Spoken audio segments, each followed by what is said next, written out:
নাইজেরিয়ার বিখ্যাত ধনী, তার হিস্ট্রি আপনি সার্চ করে দেখবেন, শুধু ফেমি ওতাদোলা লিখলেই আপনি পেয়ে যাবেন।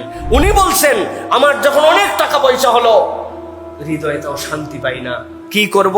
প্রথমে বুদ্ধি করলেন যে যত সম্পদ কিনা যায় সব কিনতে হবে।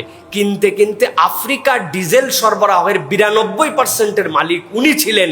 আফ্রিকার লোকের গাড়ি চালাতে হলে ডিজেল বাহিত, উনি ছাড়া কোনো উপায় ছিল না। এত সম্পদ কিনছে, না, অন্তরের মধ্যে সুখ হয় না।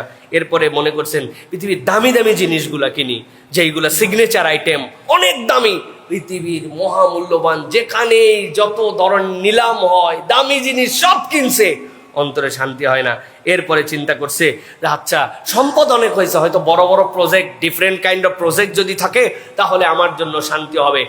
আফ্রিকার অঞ্চলের যত বড় প্রজেক্ট, যত বড় প্ল্যান সবগুলা কিনে ফেলছে, টাকার তো অভাব নাই, শান্তি হয় না। উনি নিজে মুখে বলছেন, ফেমি ওতাদোলা, যে একদিন আমার এক বন্ধু বলল যে আমাদের এখানে একটা দুস্থদের সংগঠন আছে, যে এখানে অনেক বাচ্চা কাচ্চা আছে যারা বিভিন্ন কারণে প্রতিবন্ধী, পঙ্গু, তো তাদের জন্য একটু হুইল চেয়ারের অ্যারেঞ্জ করতে হবে। কতগুলা? বলছে 400টা হুইল চেয়ার তাদেরকে আমরা দিতে চাই। তো 400 হুইল চেয়ার, এই তো তার কাছে কোনো মূল্যই নেই, দিয়ে দিছে, সাথে সাথে দিয়ে দাও।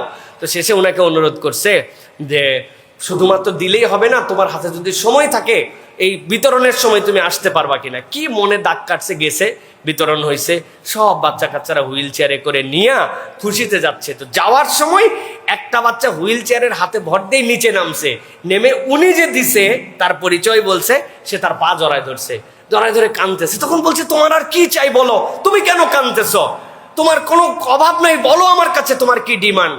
সেই বাচ্চা বলছে, আমার কোনো ডিমান্ড নাই ফেমি, কেবলমাত্র আমি যখন শুনেছি যে তুমি আমাকে একটা হুইল চেয়ার দিছো, আজকে হুইল চেয়ারটা গড়ায় গড়ায় আমি যাচ্ছি, এর আগে আমি রাস্তার সাথে ছেঁচড়ায় যেতাম, আমি তোমার কাছে প্রতিশ্রুতি দিয়ে গেলাম, আজকে তুমি আমাকে যে স্মুথ চলার মতো করে দিলে, আল্লাহ যদি আমাকে জান্নাতে নেয় তাহলে আমি কিন্তু তোমাকে ছাড়া জান্নাতে যাব না। ওই ফেমি ওতাদোলার তার জীবন পরিবর্তন হয়ে গেছে এই ব্যক্তির।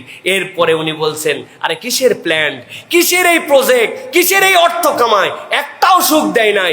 যখন আমি মানুষের জন্য কিছু করতে শিখেছি, নিজের সম্পদকে স্যাক্রিফাইস করে দিয়েছি, তখন আমি অন্তরে যে সুখ পাইছি, ওই সুখ কোনোদিন কোনো কিছুতে পাই নাই। ইসলাম এই বার্তাটাই শিখায়।